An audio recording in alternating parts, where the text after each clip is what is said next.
creativity and all kind of shit. Expression.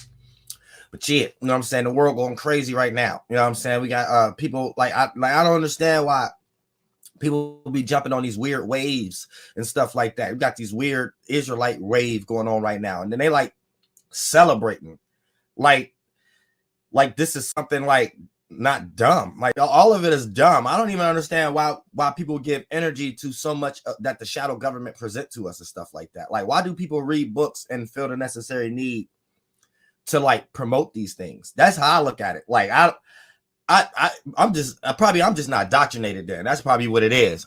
People be indoctrinated in ways they don't understand.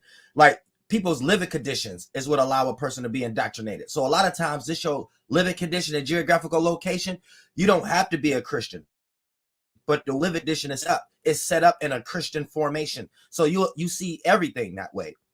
We're over exaggerating the spookism and shit like that. So a lot of times a person will have certain bias and a whole bunch of other energies based on things that don't even have anything to do with what they're getting into. And a lot of times the whole purpose they be getting into things because they really be trying to fulfill something that they actually lack. So when you got people want to be real Jews, real Israelites, needing liberation and respiration, they ain't got nothing to do with these religions. They got nothing to do with these people where they think their land came from. It got everything to do with this whole bunch of broke ass motherfuckers. That's it. Got nothing to do with nothing else. And they found out a new way that they can promise themselves that they might not be broke. So they look at other people who probably did these things, like Jewish people and shit, like retarded shit. You know what I'm saying? Peace. What's going on? So what you were saying about the Israel nonsense going around, yeah, I've seen a lot of it. It did spark a question in mine though. Are there even 12 tribes of Israel? And like, would they be located kind of more in like the Western Hemisphere? No, the tribes is this is why we look at it. We naming everything outside of us because we don't know what these things is, like fire, grass. We just calling these things males and females. This is why we don't go in the woods and call as a bug or animal a male or female. I mean, a man or a woman. We just trying to see if it's a male or female. We're not trying to understand if it's a real man or a woman. So when it comes into these names are things we're naming inside of us first, and then we start to map out ourselves with the geographical location.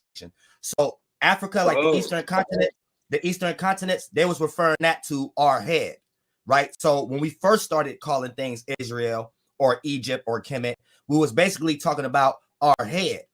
That's the temple where the sun rise in our head first. This as above, where the sun rise first. So the tribes is an as below concept to the 12 constellations, basically the 12 seasons or the 12 mathematical positions out. So the tribes is not actually people.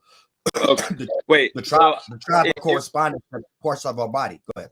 Yeah, no, that makes more sense because I'm referencing this thing on Instagram I saw where it said like the tribes of Israel would be like Ishkar or whatever would be Mexicans, and like Asher would be like Colombia to Uruguay. Like that doesn't make sense. You're saying, like, yeah. So for an example, since they call it Eastern continents, right? Our head space, each part that we was calling in the head space, as far as on the spiritual nature, we would call a geographical location that they start to take over that area. So each area that they was going to take over, with the mind state that they had in their head, they was calling that geographical location that mind state they had in their head because they had that. Wait, so they were trying to colonize locations and change that into, like basically and built the world in their head. So we go to each geographical location in our head and follow the stars in our head in real life, as above, so below, and go to these actual lands. And then once we civilize it, we call it that name that we prayed on in our mind as a shadow government. Right. Yeah. So that's what makes indoctrination. Right. So that's what makes it true but false in the context of how people trying to look at it. You know what I'm saying? Okay. Yep. That makes a lot more sense. Appreciate it. Yep. Shout out to Jack Rock. Oh shit.